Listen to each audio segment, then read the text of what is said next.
Okay, good morning. Um, just gonna jump right into Bill Brinson. Sorry, it's Seen Further, edited by Bill Brinson. And it's about the story of science, discovery, and the genius of the Royal Society. So this is me working on my history of chemistry project, which I've been doing since I was at UWS.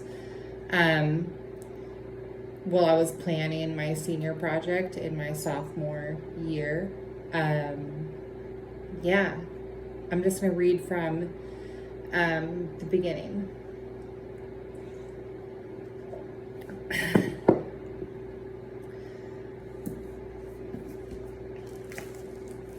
I like it because it fit in with like my theory and like the idea through history, the pattern I'm tracking. And so I'm obsessed with the invention of the microscope and then everything that developed after the microscope, so after 1600. And the Royal Society is founded 1660. And so here we are. I can tell you at once that my favorite fellow of the Royal Society was the Reverend Thomas Bayes from Tunbridge Wells in Kent, who lived from about 1701 to 1761. He was, by all accounts, a hopeless preacher, but a brilliant mathematician. At some point, it is not certain when, he devised the complex mathematical equation that has come to be known as the Bayes theorem, which looks like this.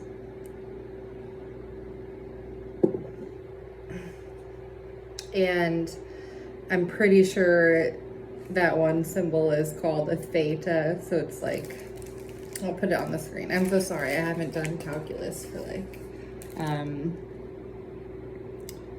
2 years. Anyway, and I didn't get that far.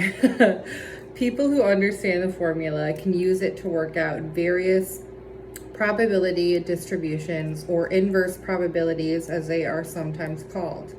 It is a way of arriving at statistical likelihoods based on partial information. The remarkable feature of Bayes' theorem is that it had no practical applications in his own lifetime.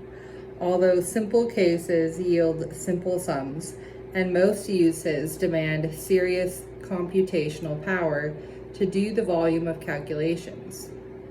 So, in Bayes' day, it was simply an interesting but largely pointless exercise. Bayes evidently thought so little of his theorem that he didn't bother to publish it. It was a friend who sent it to the Royal Society in London in 1763, 2 years after Bayes' death, where it was published in the Society's Philosophical Transactions with the modest title of An Essay Towards Solving a Problem in the Doctrine of Chances. In fact, it was a milestone in the history of mathematics. Today, with the aid of supercomputers, Bayes' theorem is used routinely in the modeling of climate change and weather forecasting, generally in interpreting radiocarbon dates, in social policy, astrophysics, stock market analysis. Well, I mean, we can talk about that in a second, about it being used in social policy.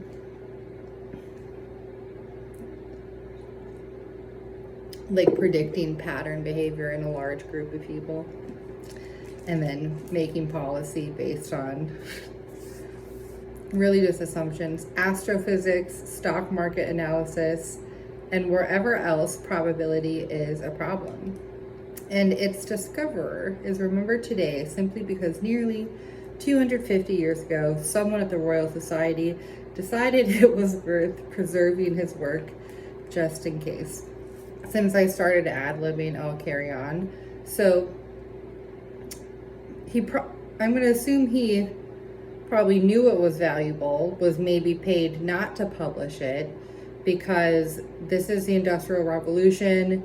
Now people in the elite class know the future is going to look like a ton of shit. It's going to be a ton of data we have to keep track of to keep control and like to make things efficient. And so I think he made it because he knew it was impactful.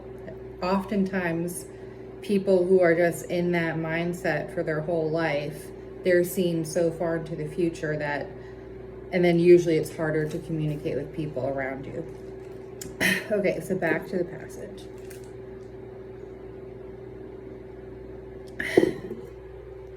The Royal Society has been doing interesting and heroic things like this since 1660, when it was founded. One damp weekend in late November, by a dozen men who had gathered in rooms at Gresham College in London to hear Christopher Wren, 28 years old and not generally famous, give a lecture on astronomy. It seemed to them a good idea to form a society. That is all they called it at first, to assist and promote the accumulation of useful knowledge. Nobody had ever done anything quite like this before, or would ever do it half as well again. I have an argument book to pair with this by Jim Al-Khalili called The House of Wisdom: How Arabic Science Saved Ancient Knowledge and Gave Us the Renaissance. So that book is going to disagree with what these people think of themselves. So both are good and needed, but the Arabic one is older, so that did come first.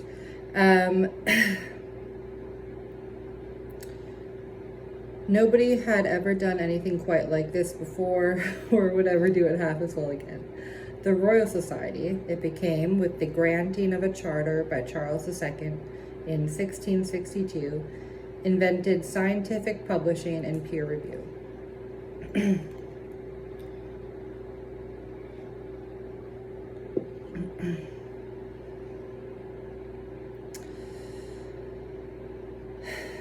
It made English the primary language of scientific discourse in place of Latin.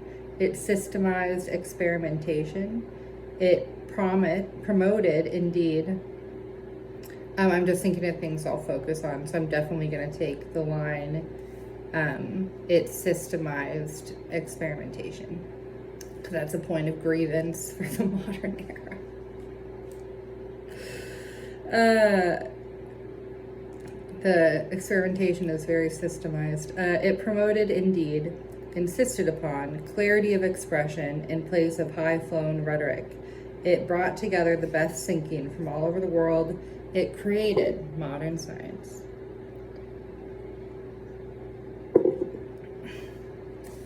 Nothing, it seems, was beneath its attention. Society members took an early interest in microscopy, woodland management, architectural load bearing,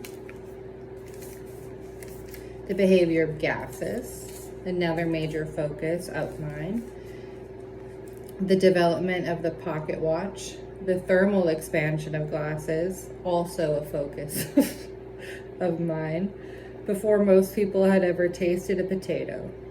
The Royal Society debated the practicality of making it a staple crop in Ireland. It comes from Argentina, by the way. Ironically, as a hedge against famine. I'm pretty sure it comes from a mountain range in China or Argentina. Well, both, but that's where they got it from.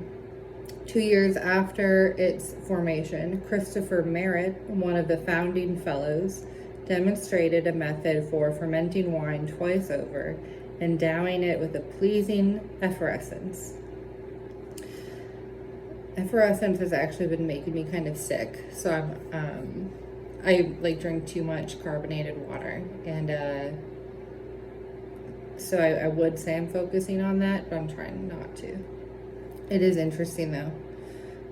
He had, in short, invented champagne. The next year, John Avery contributed a paper on the ancient stone monuments of Avebury. and so effectively created archaeology. And that's as far as I read. So I'm not going to go any further. Yeah, because I liked that this was like what I'm looking to talk about in my research project. And it's a book. It's a book from, well, it's from the Royal Society, first of all. Published from them. Well, published by in Great Britain in 2010 by Harper Press.